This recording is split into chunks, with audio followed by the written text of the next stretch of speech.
My name is Caroline Moore, and I never thought my marriage would end because my husband claimed he was finding himself. I believed him. I protected our family while he disappeared emotionally, until I discovered the truth in a way I'll never forget. If this resonates with you, tell me where you're watching from, and hit that subscribe button. You're not alone. I didn't expect my marriage to end on a Thursday night under fluorescent lights, with strangers pretending not to listen. We were standing in the lobby of the Raleigh Convention Center, the kind of place that smells like carpet cleaner and coffee that's been reheated too many times. Andrew had insisted we meet there because he was already downtown for work. He said it casually, like it didn't matter, like everything wasn't already cracked. I remember checking my watch. He was 20 minutes late. When the elevator doors opened, I saw him before he saw me. He stepped out laughing, full-bodied, careless laughter I hadn't heard in months. His jacket was off, his tie was loose, and beside him was a woman I had never seen before, her hand resting on his forearm like it belonged there. They didn't notice me right away. She was younger than me, maybe early 30s, sharp haircut, polished smile. The kind of confidence that comes from believing you've already won something. She leaned in close to him as they walked, whispering something that made him grin. That grin was the first punch. Then Andrew looked up and saw me. The smile didn't disappear. It just shifted, tightened, calculated. "Caroline," he said, stopping mid-step. The woman's hand stayed on his arm. I didn't move. I didn't say his name. I just stood there, feeling my pulse climb into my throat. "I thought you were running late," I said. My voice sounded strange to my own ears. Too calm, too level. "I was," he replied quickly. "This is—" He hesitated, glanced at her, then back at me. "This is Maya, a colleague." Maya smiled and extended her hand like this was a networking event. "Nice to finally meet you," she said. Finally. That word echoed louder than anything else. I didn't take her hand. Around us, people slowed their steps. A couple near the check-in desk stopped pretending to scroll on their phones. Someone behind the concierge cleared their throat. Andrew shifted his weight, annoyed now. Not nervous. Annoyed. "Caroline, don't do this here," he said under his breath. "Do what?" I asked. "Meet your colleague?" Maya's smile flickered just for a second. "We were just grabbing a drink," Andrew continued. "I told you I needed space. I've been trying to figure myself out." There it was. The phrase he'd been practicing. "Finding yourself," I said. "Yes," he snapped, relief flashing across his face because I'd said it for him. "Exactly. And I didn't want to hurt you, but dragging this out isn't helping anyone. Dragging this out." I looked at his arm, at her hand still resting there, possessive and unapologetic. "How long?" I asked. Andrew sighed like I was asking him to solve a math problem. "Does it matter?" he said. "I didn't plan for you to see this tonight." Maya shifted closer to him, her shoulder brushing his chest. "I think we should go," she murmured to him, loud enough for me to hear. Go. Together. 14 years collapsed into a single second. "I supported you," I said, my voice finally cracking. "I carried this family when you were lost. I held things together while you rewrote yourself." Andrew's jaw hardened. "You're being dramatic." That word, dramatic, landed harder than the betrayal. "I'm not your villain," he continued, his voice rising now, echoing off the marble walls. "I'm allowed to be happy." A man waiting near the elevator openly stared. A woman at the desk stopped typing altogether. Andrew didn't care. "This," he said, gesturing vaguely between himself and Maya, "just happened. I didn't go looking for it." Maya finally dropped his arm, but only to cross her own, watching me like I was an obstacle, not a wife. "You lied," I said quietly. "I protected you," Andrew shot back. "You wouldn't have handled the truth." Something inside me snapped. Not loudly, not visibly. It was clean, surgical. I realized, in that moment, that this man wasn't ashamed.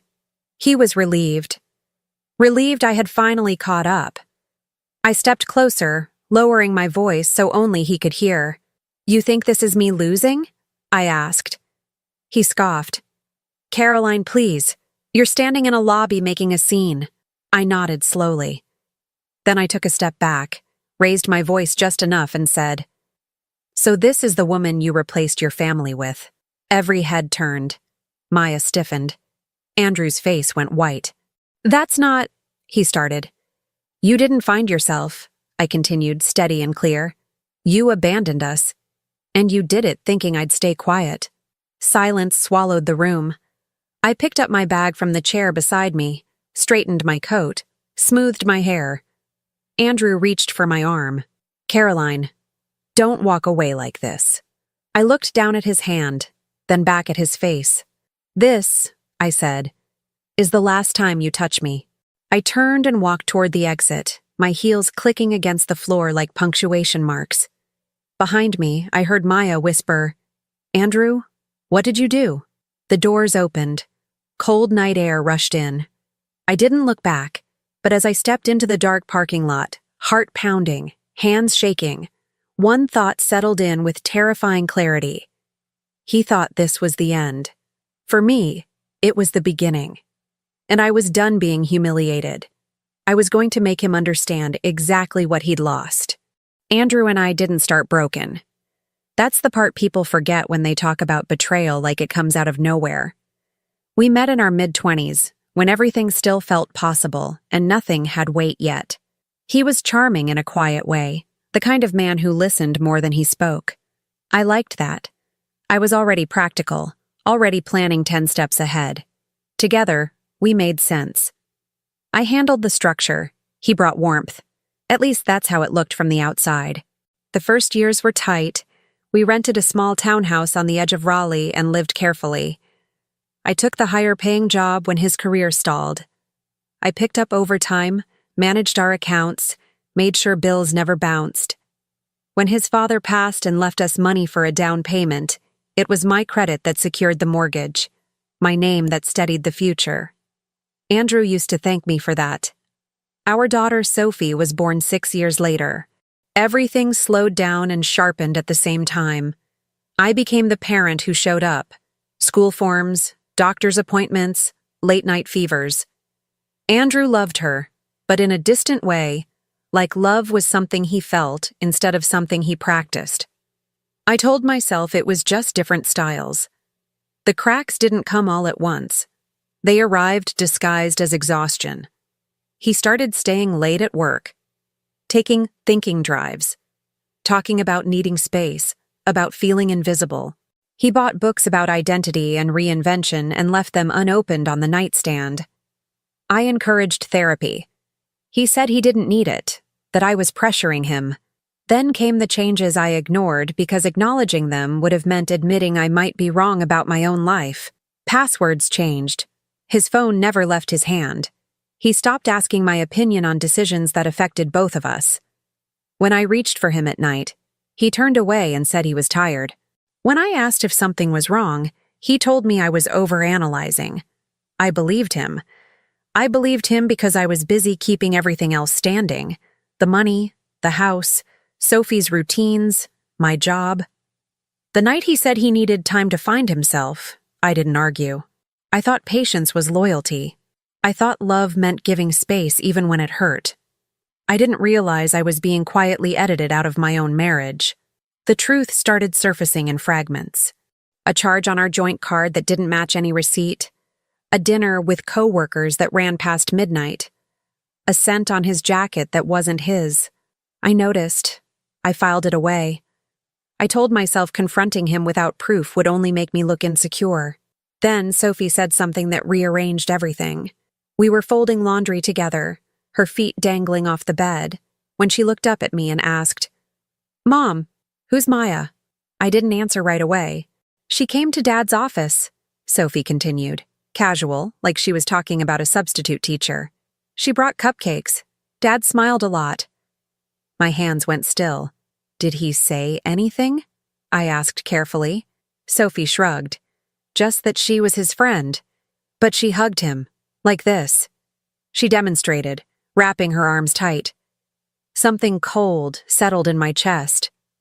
Later that night, I called my closest friend, Rachel. I didn't even finish the sentence before she sighed. "I didn't know how to tell you," she said. "But yes, it's real." That was the moment it stopped being a fear and became a fact.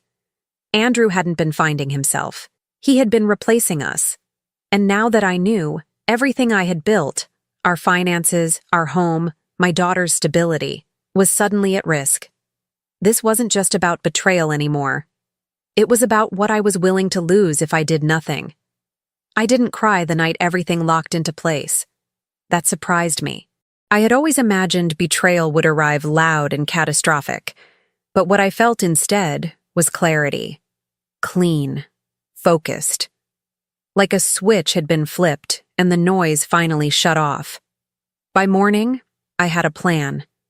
Andrew came home late again, moving quietly through the house like someone who didn't want to be noticed. I watched from the kitchen as he set his keys down, careful not to meet my eyes. The audacity of it almost made me laugh. "I need to grab a few things," he said. "I'm staying with a friend." I nodded. "That makes sense." He paused, thrown off by the lack of resistance. "You're okay with that?" "I'm okay with not being lied to anymore." He frowned but didn't argue. He packed a bag, avoiding our daughter's room entirely. When the door closed behind him, the house didn't feel emptier. It felt quieter. Safer. The next call I made was to a divorce attorney recommended by Rachel. I sat in my car in the parking lot, engine off, notebook open, and listened as she explained my options. Assets, custody, temporary orders. I didn't interrupt. I took notes. Then I called the bank. Freezing joint accounts felt surreal, like stepping outside my own life and watching someone else take control. The woman on the line was calm, efficient. I appreciated that. I moved my salary into a new account, changed the passwords, set alerts. By the time I hung up, the financial leash Andrew had been holding without my knowledge was gone. That afternoon, I requested copies of every important document: mortgage, inheritance paperwork, insurance policies. I scanned them, backed them up, organized them into folders labeled clearly and unemotionally. This wasn't rage. It was preparation. When Sophie came home from school, I kept my voice steady. "Dad's going to stay somewhere else for a little while," I told her. "But you and I are okay." She nodded, too mature for her age, and asked the question I'd been bracing for. "Did he do something wrong?" "Yes," I said simply. "And I'm handling it." That night, I listed the house. The decision came faster than I expected. The house had been built on promises Andrew no longer honored. It held memories, but it also held leverage. Selling it would force movement, force reality. By the second day, Andrew called. "You froze the accounts," he said, disbelief bleeding through the phone. "Yes." "You can't just do that," he snapped. "That's our money." "It's our stability," I corrected. "And I'm protecting it." His voice shifted. "Caroline, you're overreacting. We can talk about this." "We already did," I replied. "You just didn't realize it." He showed up that evening, standing on the porch like a stranger. When I opened the door, he tried to step inside. I blocked him with one hand. "You need to call before you come over," I said. "This is my house," he protested. "Not tonight," I said evenly. His eyes darted behind me, searching for Sophie. "I want to see my daughter." "And you will," I said, "through the proper channels." That word, channels, hit him harder than anger ever could. He lowered his voice. "Is this about her?" "This is about you," I said. "And what you chose." For the first time since the lobby, he looked afraid. "This isn't what I wanted," he said quietly. I met his gaze without blinking. "It's what you started." As I closed the door, my hands shook. Not from fear, but from the weight of motion. There was no going back now. Behind the door, Andrew stood frozen, and I was already 10 steps ahead. The fallout didn't explode all at once. It spread. Andrew expected chaos, tears, late-night calls, bargaining. What he got instead was silence and systems moving without him. That silence unsettled him more than any argument ever had. By the third day, he realized he couldn't access the money. His credit card was declined at a hotel on Glenwood Avenue. He texted me screenshots like proof, as if I had made a mistake. Andrew, the card isn't working. Andrew, call the bank. This is embarrassing. I didn't respond. The next call came from his brother, Kyle, whose number I hadn't seen in months. Andrew says something's wrong with the accounts, Kyle said carefully. He's staying with me for now. For now, I repeated. Kyle hesitated. He didn't explain much. He didn't explain to me either, I said. That's why the accounts are frozen. There was a pause. Then, quieter. Is it true? Yes. Kyle exhaled. I'll talk to him. That was the beginning. The mistress didn't take long to feel it either. Andrew tried to keep the image alive. Dinners he couldn't pay for. Plans that required money he no longer controlled. He called me again, this time softer. Caroline, I just need access to a little cash. Temporary. Maya doesn't need to know our financial situation. That sentence told me everything. She already knows more than you think, I said, and ended the call. By the end of the week, whispers reached me through Rachel. Mutual friends asking careful questions. People who had watched our marriage from the sidelines suddenly recalculating what they thought they knew. Andrew told them we were on a break, that I was emotional, that he was respecting my space. Then the listing went live. Our house, appeared online with photos, a price, and a showing schedule. The same house he'd assumed would always be waiting for him. Andrew drove by that night. I saw his car slow, saw him sit there, stunned, staring at the sign planted in the lawn like a verdict. He didn't come inside. The first real crack in his confidence came when his mother called me. I don't understand, she said. Andrew said you were giving him space. I did, I replied. And he filled it with someone else. Silence, then a sharp inhale. That's not what he told us. I'm sure, I said. The next day, his parents canceled a family dinner he had planned to bring Maya to. The social circle shifted subtly but decisively. Invitations stopped arriving for him. I received quiet check-ins instead. Women who had once defended him now asked how I was holding up.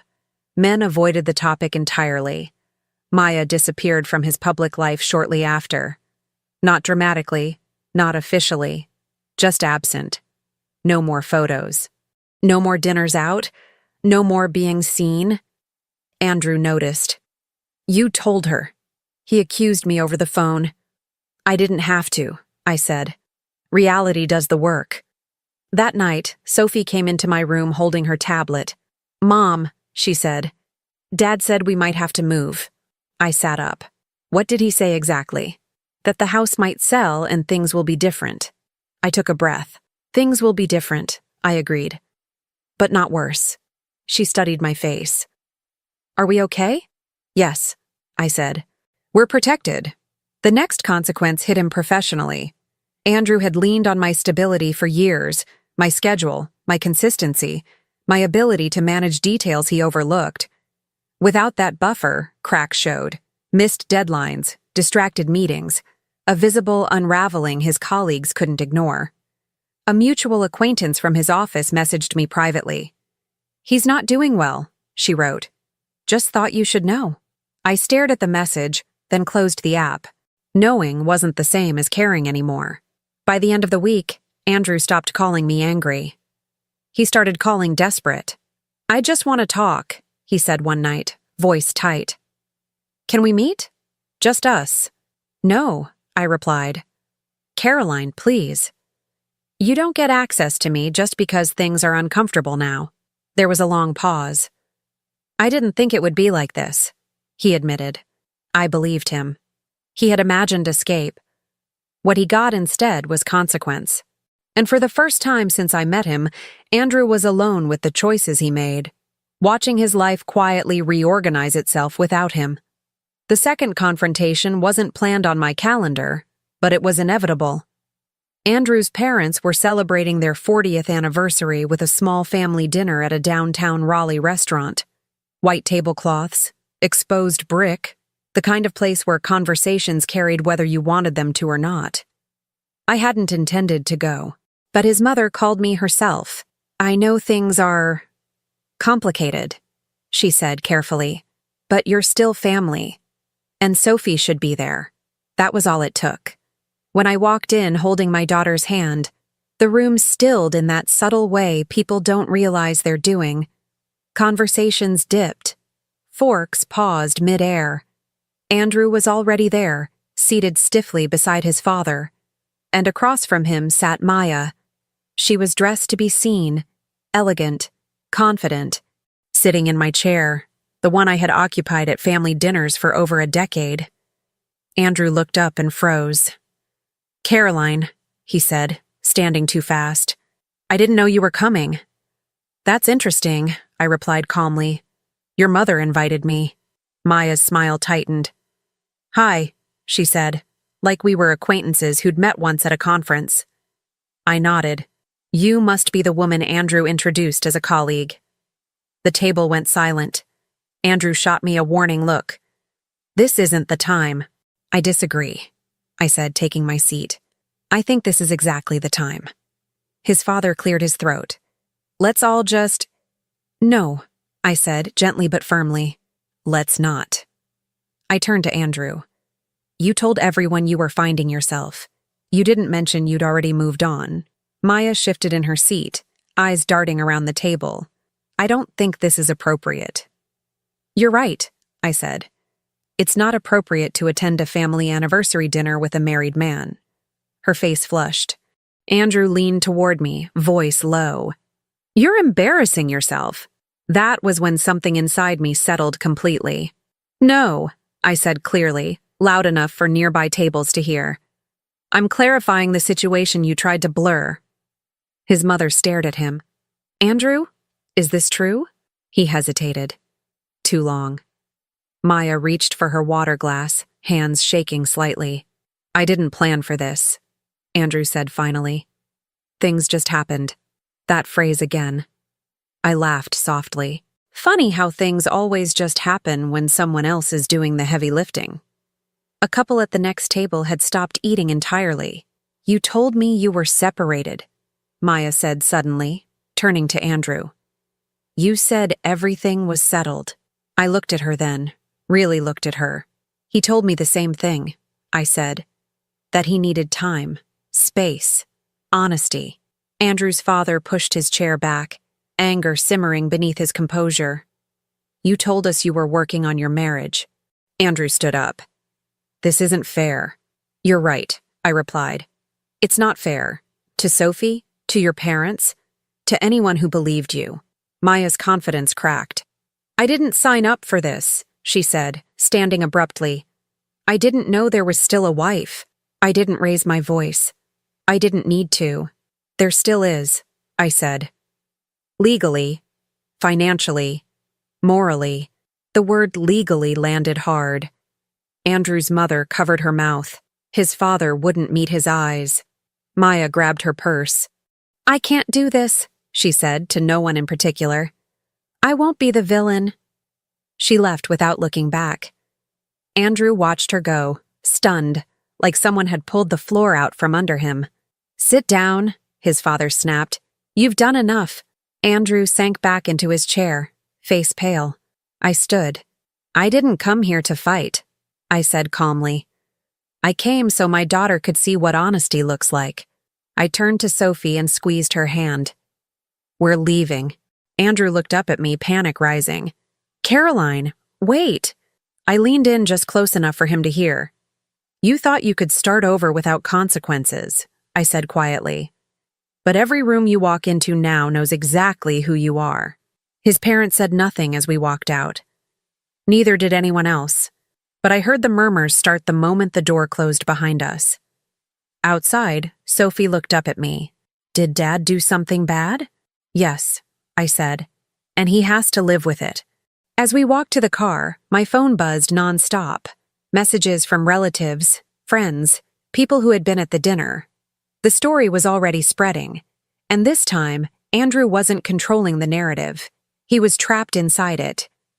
Andrew didn't disappear after the dinner. He did what people like him always do when exposure hits faster than they can control it. He tried to rewrite the story. By Monday morning, his version was circulating quietly through texts and carefully worded conversations. We were already separated. The marriage had been over for years. I was unstable, emotional, vindictive. He'd connected with someone during a vulnerable period, and now I was punishing him for being honest. I didn't hear most of it directly. I heard it through pauses, through the way people suddenly asked questions that weren't really questions. Are you holding up? Divorce can make people act out of character. Andrew says things were complicated. Complicated was his favorite shield.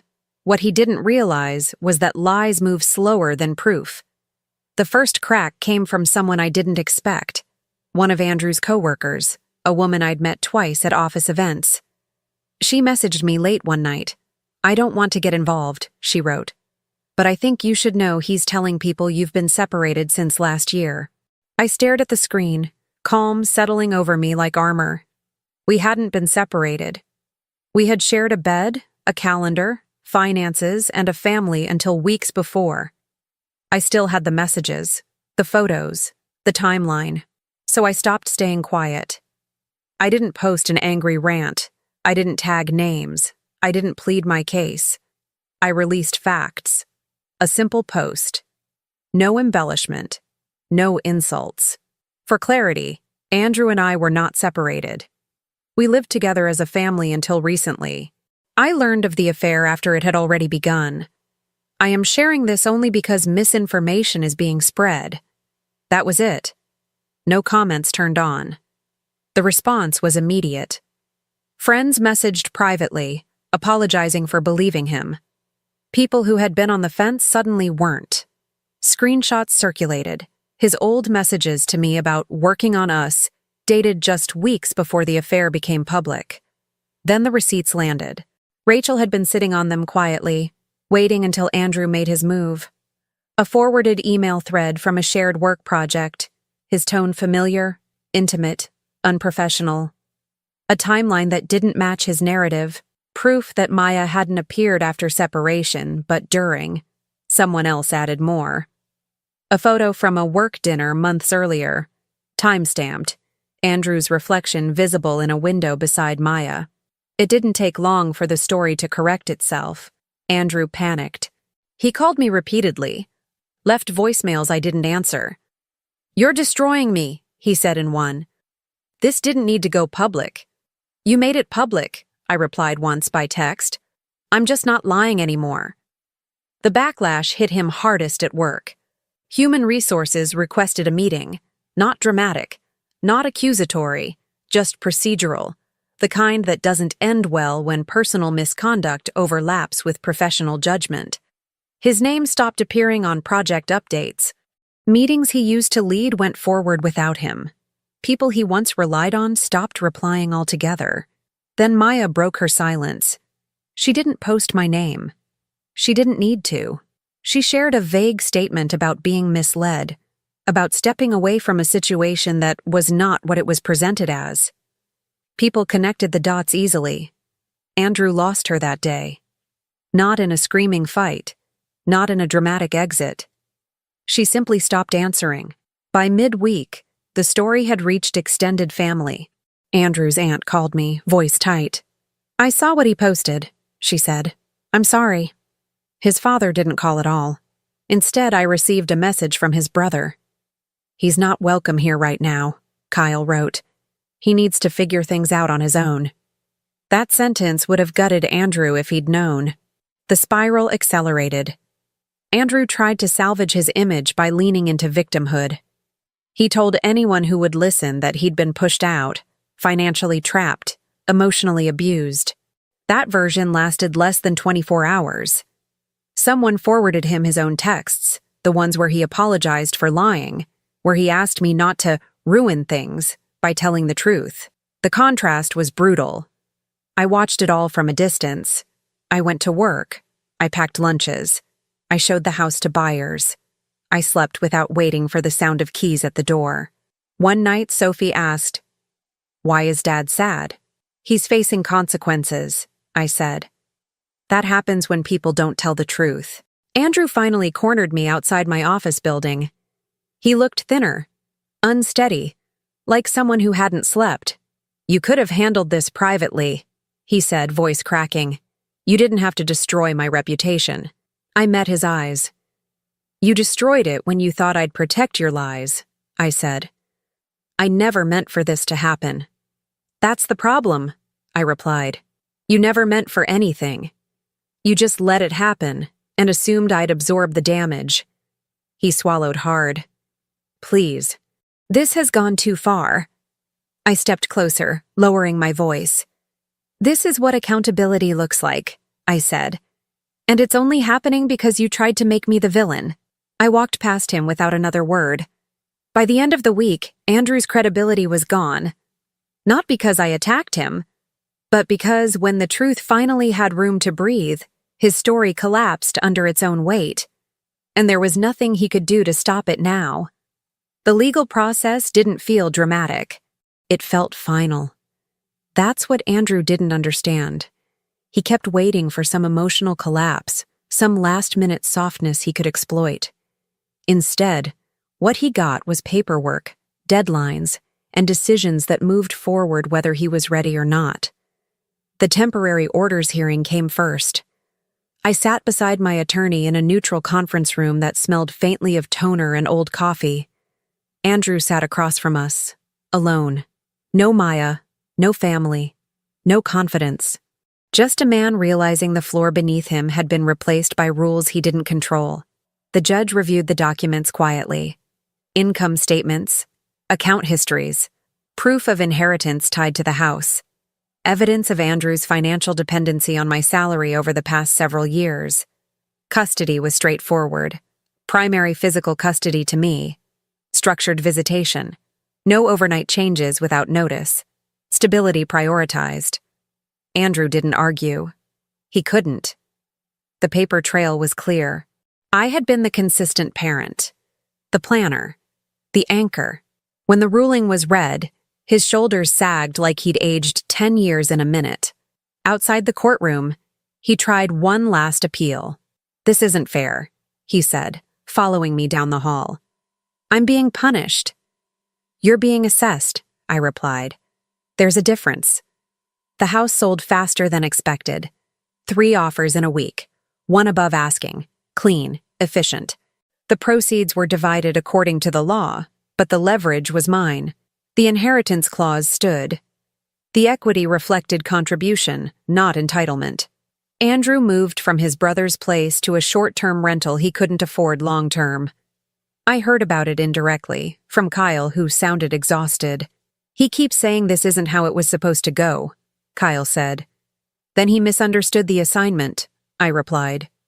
The financial unraveling came next. Andrew had built his lifestyle on access.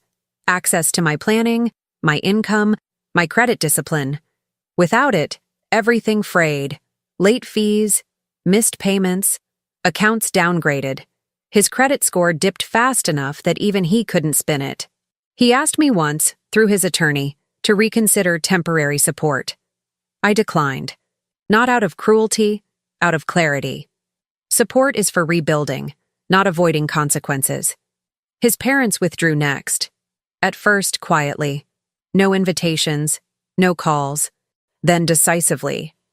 His father sent one email, copied to both attorneys.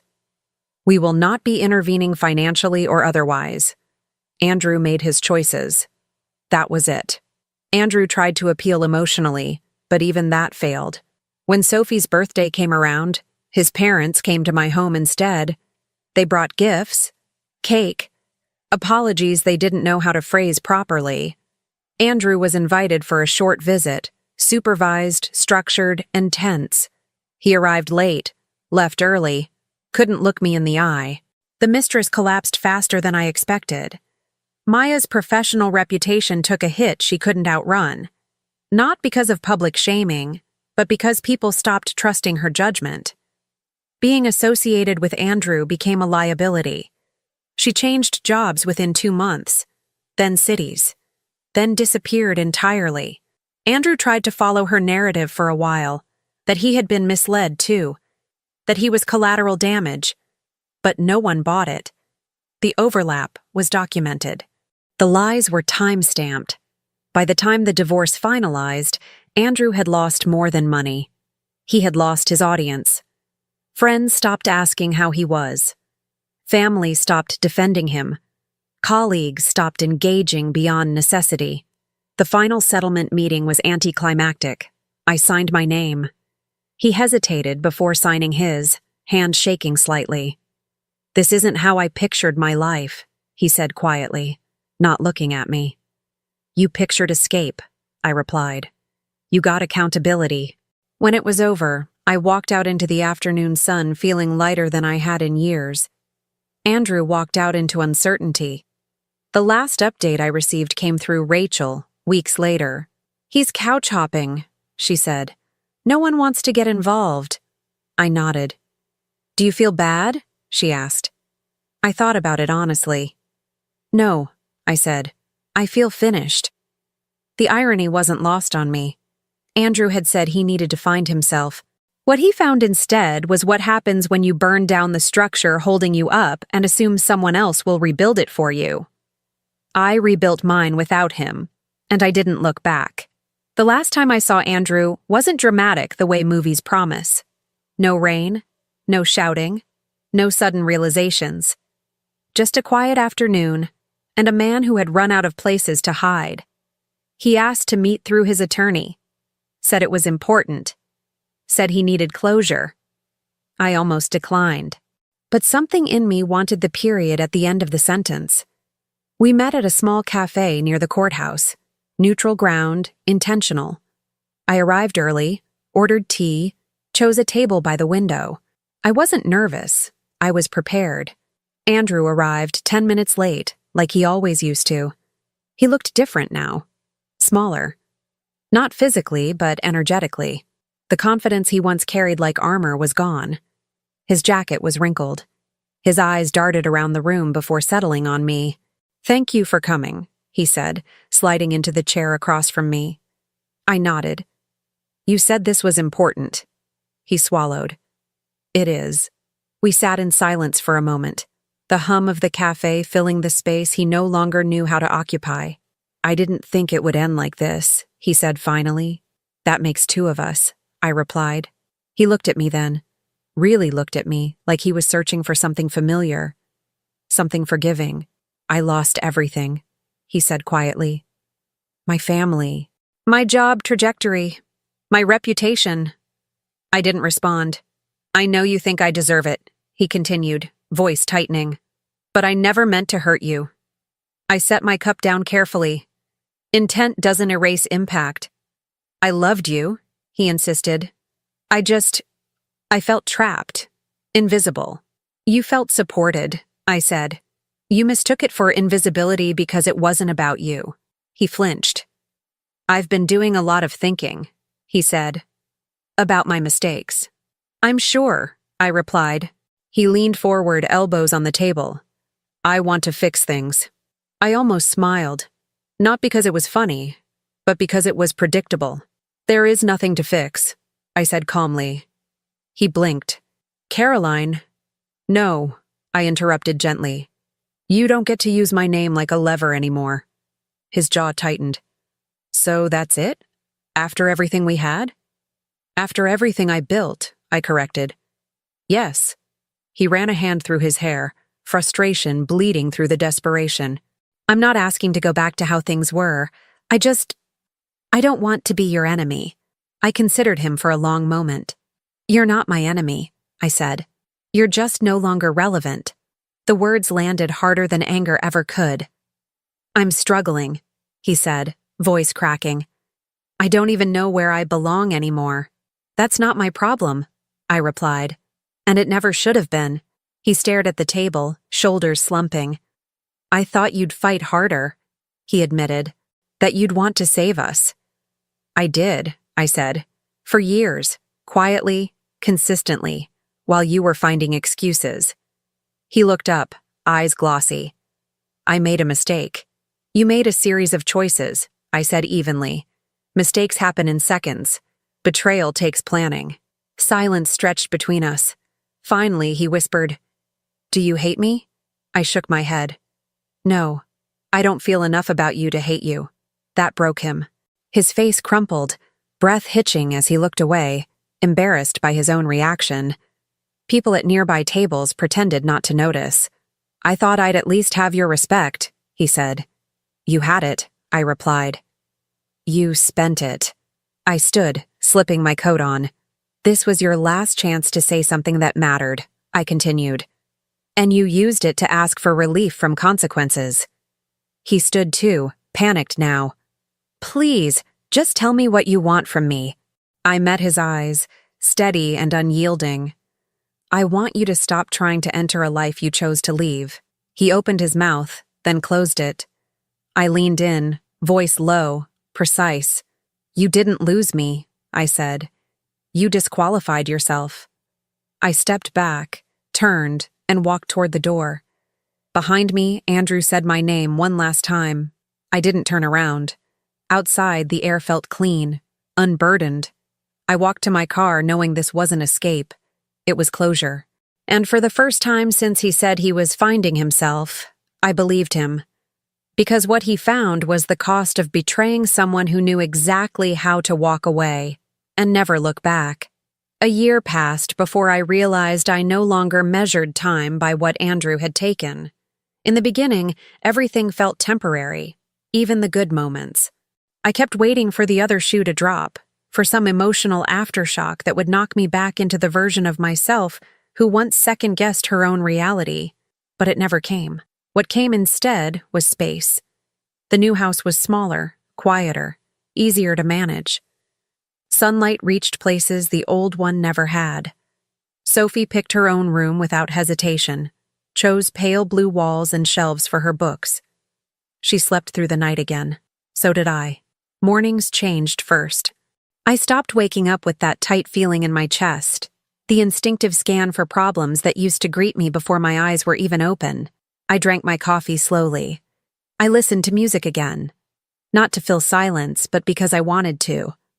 Work stabilized in a way I hadn't expected. Without carrying the emotional weight of someone else's instability, I had more clarity, more patience. Opportunities followed. A promotion. A leadership role I'd quietly earned long before anyone noticed.